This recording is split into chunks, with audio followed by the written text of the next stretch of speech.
We speak often of the surveillance state under which we live, and I think sometimes that term has been repeated so often that we almost become inured or immune to just how invasive and menacing it actually is.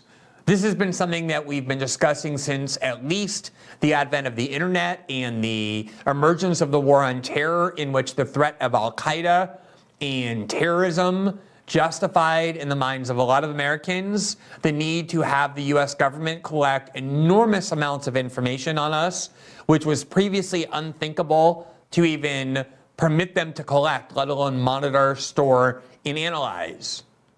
In the weeks after 9/11, the Patriot Act was implemented in a climate of fear by an overwhelming bipartisan majority, and at the time we were told that we need not worry about the Patriot Act, that it's just a temporary measure, an emergency measure designed to ensure the US government has added spying powers for just as long as is needed to combat and vanquish the threat of terrorism. And as soon as that's done, which will be very soon, we were told the Patriot Act will go away. And here we are 22 years later. Nobody talks about the threat of Al-Qaeda any longer, and yet nobody talks either about getting rid of the Patriot Act. It has become a just standard feature of the woodwork of American politics. We barely even notice that a law that was described, even in the wake of 9/11, as a radical departure from how America functions is now just part of the reality of American political life that we accept. And each year brings added increases in the surveillance powers the US government aims not at foreign nationals, but here at home at American citizens. It is a domestic surveillance state that has been implemented and expanded by the same propagandistic framework, namely constantly feeding you a new enemy to keep you in a state of fear that fosters an acquiescence on the part of the population that even though we may not like the fact that the government is constantly collecting more and more data on us, we prefer that to what we're told will be the result if we resist. Namely, we won't be safe, we'll be killed by either a terrorist organization or a foreign country.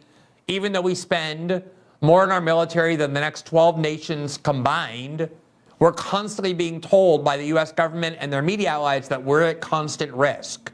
Sometimes from foreign governments, sometimes from foreign terrorist groups, and increasingly we're told by domestic enemies, by an insurrectionary movement that expressed itself on January 6th, by a group of right-wing extremists or white supremacists that Joe Biden and the US security state now says is the single greatest threat to the homeland. It really doesn't matter what the enemy is. All that matters is that you believe that there is one, and as a result, believe that you can at least tolerate, if not support, increasing levels of government spying, government surveillance on American citizens on US soil in exactly the way the US Constitution was designed to prevent.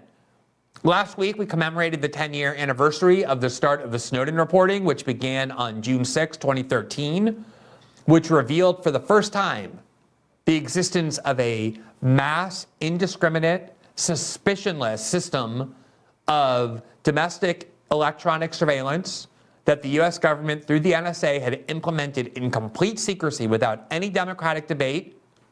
And 10 years later, while some parts of it have been curbed, while some impediments have been placed in the way of the US surveillance state, in many ways the situation has gotten worse and worse. The powers of surveillance, of snooping, of domestic tracking and monitoring of the US citizens on US soil by the US government is worse than ever.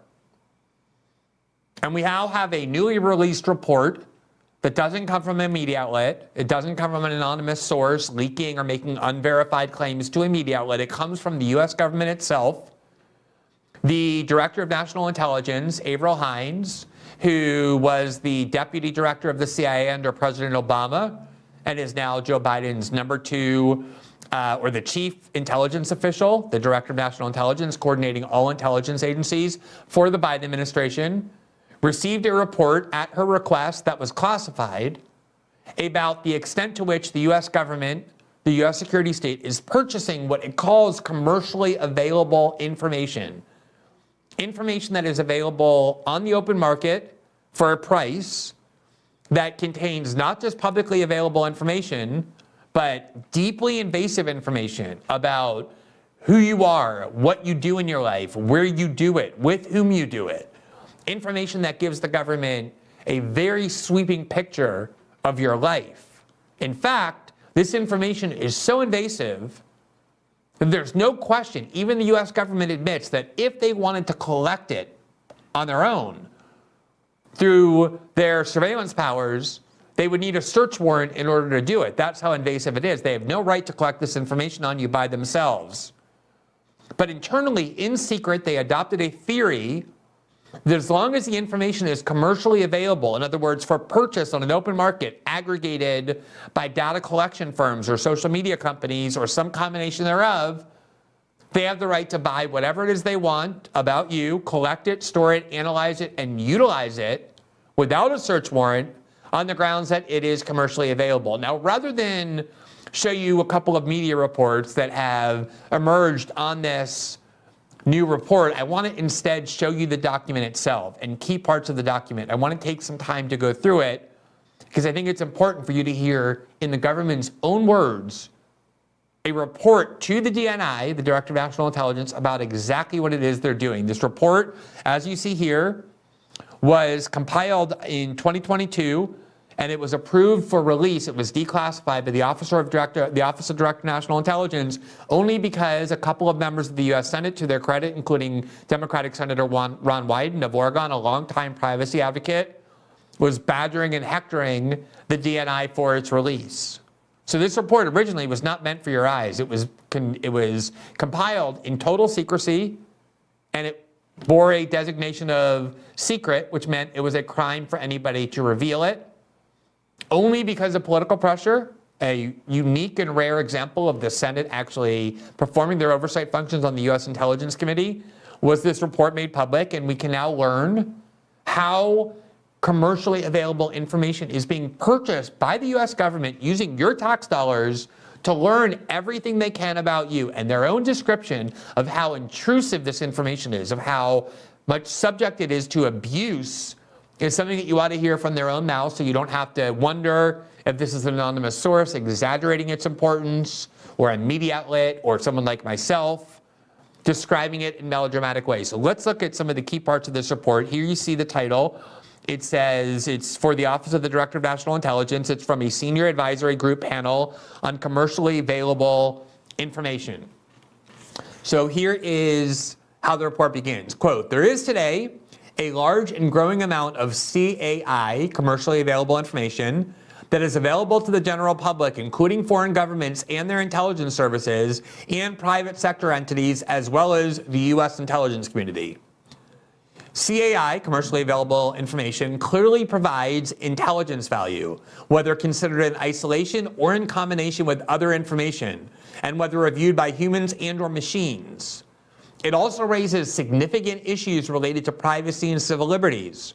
The widespread availability of CAI regarding the activities of a large number of individuals is a relatively new, rapidly growing, and increasingly significant part of the information environment in which the U.S. intelligence community must function.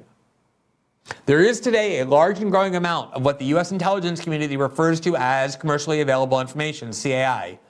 As the acronym indicates, and as we use the term in this report, CAI is information that is available commercially to the general public, and as such is a subset of publicly available information. We do not use the term CAI to include, and we do not address in this report, commercial information that is available exclusively to governments. So let's just stop there for a second. There's an entire other category that this report does not cover that they also purchase, that they consider to be commercial information that is only available to governments. This is not what they're talking about here. That is a separate category of extremely sensitive data that they purchase. What they're describing here is information that is available not just to governments, but corporations as well. And so according to the US government, their legal position is, even though this information would be information they're barred from collecting on you without a search warrant, if they wanted to spy directly on you, they can use private actors, third-party commercial vendors, to get this information about you and store it inside the US government and then use it however they want. The report goes on, quote, the volume and sensitivity of commercially available information have expanded in recent years, mainly due to the advancement of digital technology, including location tracking and other features of smartphones and other electronic devices, and the advertising-based monetization model that underlie many commercial offerings available on the internet. Keep in mind, this is government, the information the US government is collecting about you, US citizens. Although CAI may be anonymized, it is often possible, using other CAI, to de-anonymize and identify individuals, including US persons.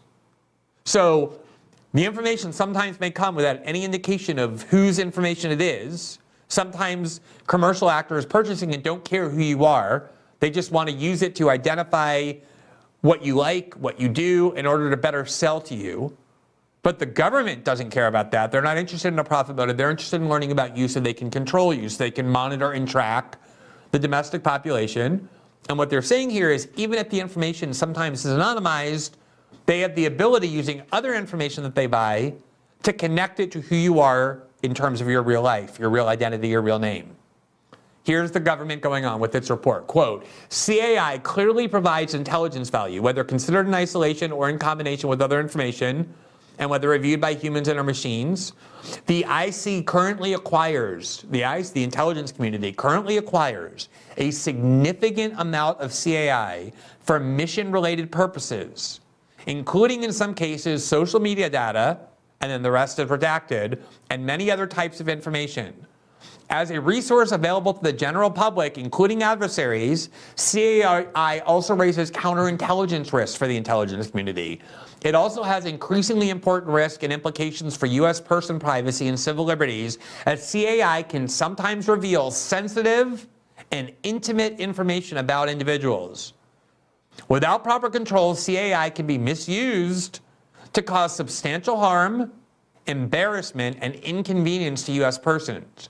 The widespread availability of CAI regarding the activities of a large number of individuals is a relatively new, rapidly growing, and increasingly significant part of the information environment in which the ICU must function. That is the core of why it was necessary and appropriate for the IC to recognize the complex issues in modern CAI and to commission this report. Under the US Constitution, federal statutes, and IC elements internal procedures, CAI is generally less strictly regulated than other forms of information acquired by the IC, principally because it is publicly available. Now let me just stop here for a second. What they're saying is that this information not only has great intelligence value to the US government, because they can learn enormous amounts about you by buying it, that they'd be constrained constitutionally from acquiring. Why does the US government need to learn so much information about us? We already know from the Snowden reporting, for example, and many other subsequent reports, that the amount of information the US government can legally collect on us is enormous, vast, virtually limitless. And what they're saying is that's not enough for them. There's only a small sector of information that is off limits to them by the Constitution now, as case law has developed in the war on terror, where they've read all these statutes to be as broad as possible in terms of the government's domestic spying capabilities, and yet what they're saying is that's not enough. We need to go and buy even more information. And what they're also saying is there's a counterintelligence risk here, meaning that it's not just the US government that can buy this information about US citizens, it's also foreign actors and foreign states.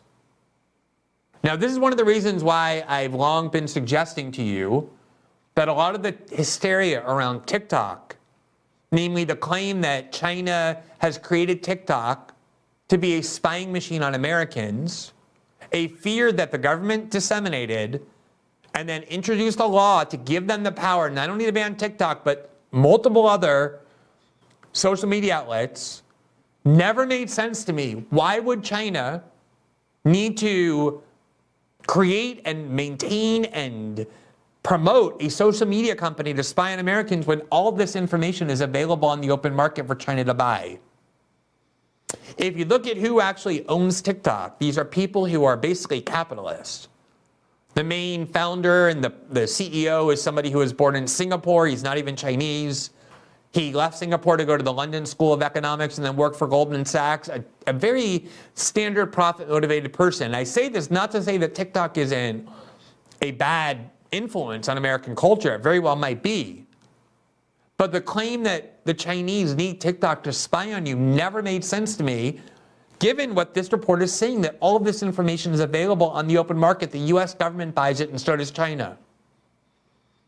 It always seemed instead to me to be a way of getting you afraid of social media platforms owned by foreign governments to give the US government the power to ban whatever platforms they want to ban. And that's what we saw coming out of the hearings on TikTok, was not a bill to ban TikTok, but a bill to empower the Biden administration to ban whatever social media companies they want that are foreign owned by simply deeming it to be a threat to national security, which would have the result of meaning the only social media companies available in the United States are the ones that we know the US security state controls through censorship and other forms of pressure. Keep that in mind whenever TikTok and the controversy surrounding it emerges again, especially when it's accompanied by government claims or demands for greater power to ban social media platforms. Now, this report goes on. Under Carpenter versus United States, which is a Supreme Court ruling, acquisition of persistent location information, meaning where you are when you use your internet, when you use your telephone, and perhaps other detailed information concerning one person by law enforcement from communication providers, is a Fourth Amendment, quote, search that generally requires probable cause. However, the same type of information on millions of Americans is openly for sale to the general public. As such, the intelligence community policies treat that information as publicly available information, and intelligence community elements can purchase it. So think about that. The Supreme Court ruled that in order to get location information about you, they need a search warrant. It falls under the Fourth Amendment prohibition on searches without a probable cause warrant. So they can't go and find out where you are when you're using your smartphone or where you are in general using your internet data unless they can get a search warrant on you, convince a court there's probable cause to believe that you've engaged in wrongdoing. That is a big impediment for them. Now they found a way around it. They'll just go buy that information, call it publicly available information, and proclaim for themselves that they no longer need a search warrant because now they have the ability to go buy it. Here are a couple of examples here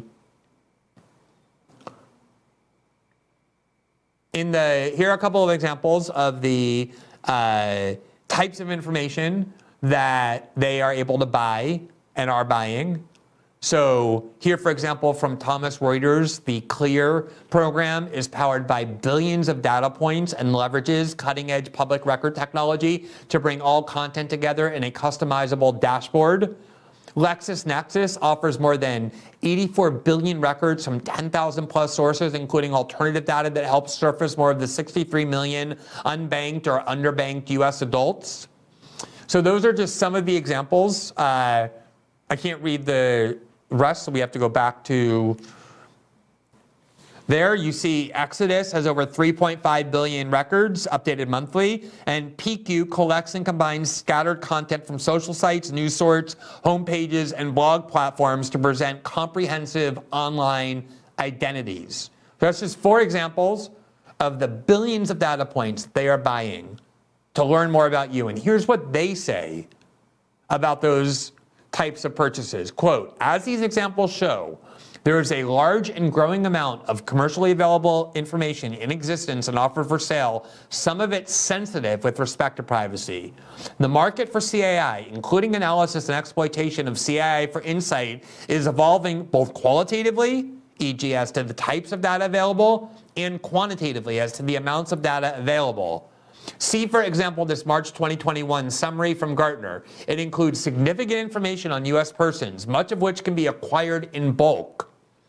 And then here you have this section that's entitled The Origins and Evolution of Commercially Available Information, where they describe the history of this type of information and how the U.S. intelligence community is buying it. Quote, in substantial part, the vast and growing amount of available CAI results from evolving digital technology and the proliferation of digital dust created by individuals in their daily lives.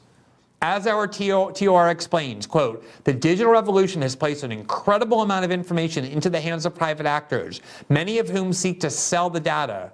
For example, CAI can be obtained from public records, sometimes digitized from paper originals, such as information about real estate transactions that can be found in local title offices or courthouses. It can be obtained from smartphones and other software applications, often in the form of software development kits that collect information from devices in the US and abroad.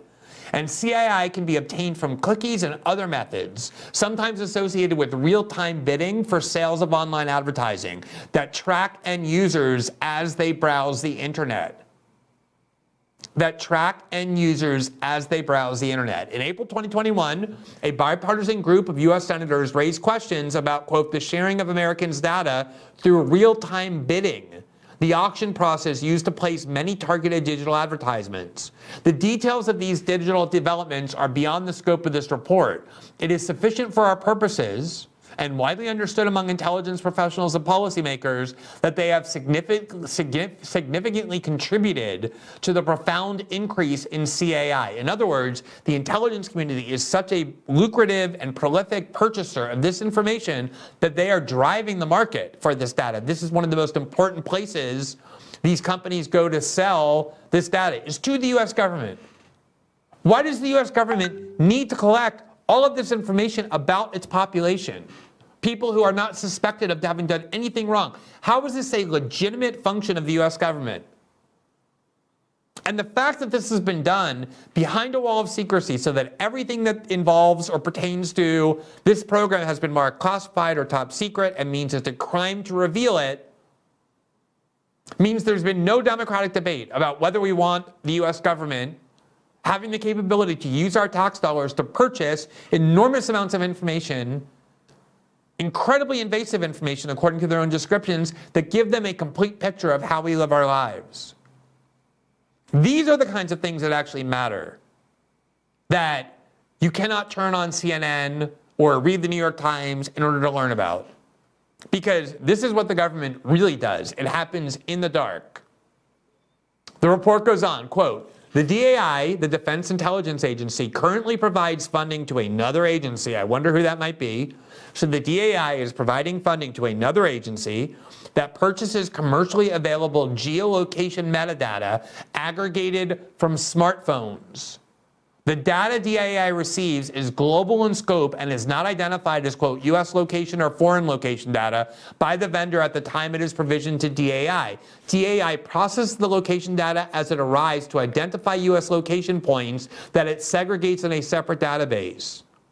CAI, listen to this, CAI, which is what they're buying, can reveal sensitive and intimate information about the personal attributes, private behavior, social connections, and speech of US persons and non-US persons. It can be misused to pry into private lives, ruin reputations, and cause emotional distress and threaten the safety of individuals. Even subject to appropriate controls, CAI can increase the power of the government's ability to peer into private lives to levels that may exceed our constitutional traditions or other social expectations. Mission creep can subject CAI collected for one purpose to other purposes that might raise risks beyond those originally calculated. The IC's use, the intelligence community's use of commercially available information, is also the subject of intense scrutiny and speculation by political leaders, the news media, and civil society. CAI contain information that is deemed sensitive, meaning information that is not widely known about an individual that could be used to cause harm to the person's reputational, emotional well-being, or physical safety. Let me read that again.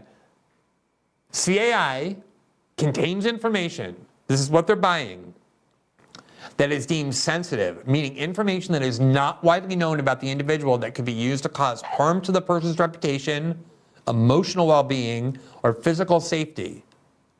As a primary justification for finding precise cell site location information subject to the Fourth Amendment's protection in Carpenter versus the United States, the Supreme Court focused, this is the Supreme Court saying why the intelligence community needs a search warrant to get location information from your cell phone or other electronic devices. They can't just go and collect this on you without a search warrant. The Supreme Court ruled in 2018, Carpenter versus United States. And in so ruling, the Supreme Court, quote, focused on how the data provides an intimate window into a person's life, revealing not only his particular movements, but through them, his familial, political, professional, religious, and sexual associations.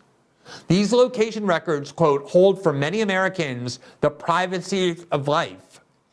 CAI can also contain intimate information, meaning information that reveals private details about how other people relate to one another.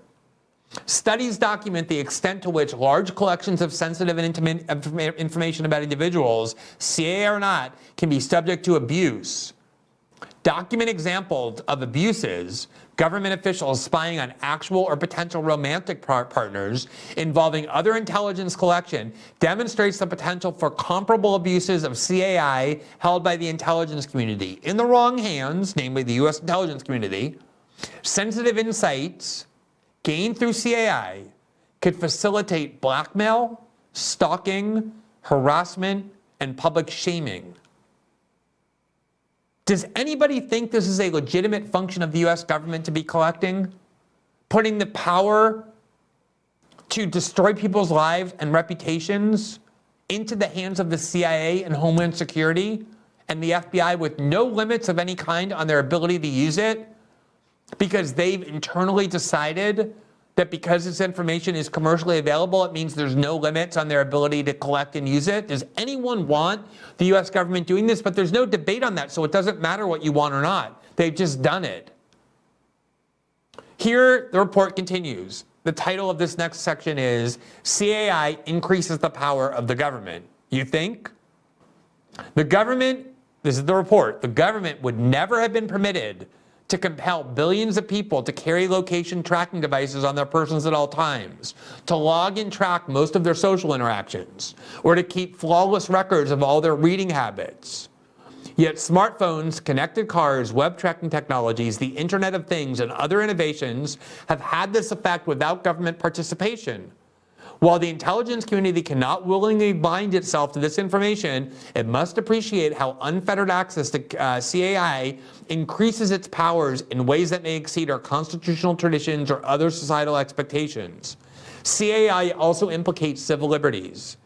CAI can disclose, for example, the detailed movements and associations of individuals and groups, revealing political, religious, travel, and speech activities. CAI could be used, for example, to identify every person who attended a protest or rally based on their smartphone location or ad tracking records.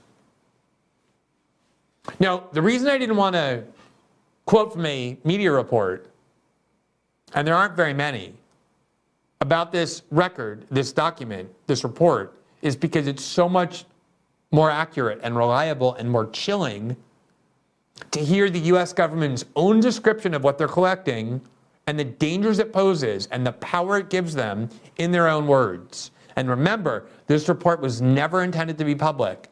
It was prepared with a secret or classified designation, which meant that if you were in the government, let's say someone was in the government, this is how secrecy powers are abused. Let's say somebody is in the government, an Edward Snowden, a Daniel Ellsberg, a Julian Assange, a Chelsea Manning, and they come across this report and they see this report and they learn that the CIA and the FBI and Homeland Security is collecting billions of data points that are incredibly invasive about American citizens with no search warrant. And they say to themselves, this seems illegal to me. Or at the very least, this is something that the American people ought to know about. So we can debate whether we want our government doing this. Because this report was stamped secret or classified, it automatically becomes a felony to disclose it. And this is the point I've been making in the context of President Trump's indictment for carelessly mishandling classified information and every other one of these kinds of cases about classified information. So often, because everything in Washington is reflexively classified, everything they do is put behind this wall of secrecy. It oftentimes is composed, classified information is either a very banal information or the kind of information that ought to be disclosed. by making it a crime to leak it, they are not protecting you and they're not protecting American national security, they're protecting themselves.